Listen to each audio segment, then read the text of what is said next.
Hello, എല്ലാവർക്കും നമസ്കാരം. ഞാൻ ഡോക്ടർ നിമിഷ, കുട്ടികളുടെ ഡോക്ടറാണ്.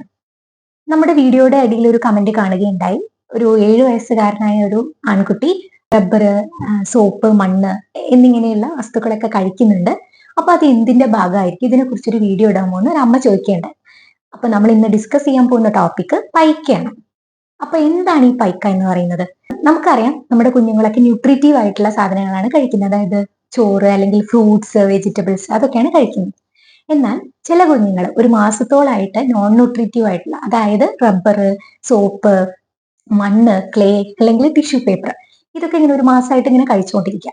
അപ്പോൾ അങ്ങനെയുള്ള ഒരു കണ്ടീഷൻ, ഒരു ഈറ്റിംഗ് ഡിസോർഡർ ആണ്. ഇതിനെയാണ് നമ്മൾ പൈക്ക എന്ന് പറയുന്നത്. അപ്പോൾ എങ്ങനെയുള്ള കുഞ്ഞുങ്ങളിലാണ് ഈ പൈക്കൊക്കെ കാണുന്നത്? അതിലെ ഒന്നാമത്തെ റീസൺ പറയുന്നത്, അതായത് ചില മൂലകങ്ങളുടെ ഡെഫിഷ്യൻസി ഉള്ള കുഞ്ഞുങ്ങൾ, ഫോർ എക്സാമ്പിൾ അയൺ ഡെഫിഷ്യൻസി അല്ലെങ്കിൽ vitamin D deficiency, zinc deficiency, ഇങ്ങനെ മാൽനറിഷ്ഡ് ആയിട്ടുള്ള കുട്ടികളാണ് ഈ ഒരു ബിഹേവിയർ കാണിക്കുന്നത്. മറ്റൊരു കണ്ടീഷൻ എന്ന് പറയുന്നത്, എന്തെങ്കിലും ഫാമിലിയൽ പ്രോബ്ലംസ്, ഒന്നില്ലെങ്കിൽ പാരന്റൽ സെപ്പറേഷൻ അല്ലെങ്കിൽ ഫാമിലി നെഗ്ലക്ട് അനുഭവിക്കുന്ന കുട്ടികൾ ഒരു സ്ട്രെസ്സിന്റെ ഭാഗമായിട്ടും ഈ ഒരു ബിഹേവിയർ കാണിക്കാറുണ്ട്.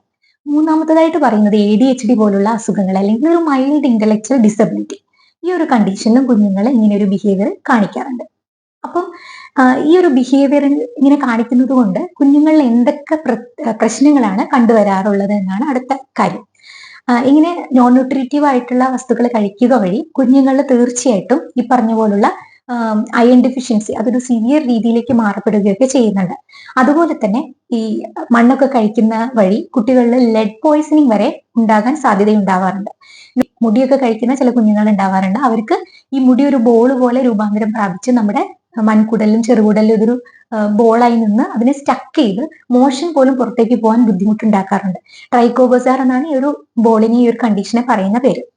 അപ്പം ഇങ്ങനെയുള്ള സാഹചര്യങ്ങളിൽ നമുക്ക് എന്ത് ചെയ്യാൻ പറ്റും? അപ്പൊ നിങ്ങളെ കുഞ്ഞുങ്ങൾ ഇങ്ങനെ നോൺ ന്യൂട്രീറ്റീവ് ആയിട്ടുള്ള വസ്തുക്കൾ കഴിക്കുന്നുണ്ടെങ്കിൽ തീർച്ചയായും നിങ്ങൾ നിങ്ങളുടെ അടുത്തുള്ള ഒരു പീഡിയാട്രിക് ഒപ്പീനിയൻ എടുത്തിട്ട് ഉടനെ തന്നെ ഈ ഒരു ഡെഫിഷ്യൻസി ഉണ്ടോ എന്ന് റൂൾ ഔട്ട് ചെയ്തിട്ട് അതിന് വേണ്ടിയിട്ടുള്ള തക്കതായ മറുപടി, ഫോർ എക്സാമ്പിൾ നമുക്ക് അയൺ സിറപ്പ് ഒക്കെ ഈ ഒരു കണ്ടീഷനിൽ സ്റ്റാർട്ട് ചെയ്യാൻ പറ്റുന്നതാണ്.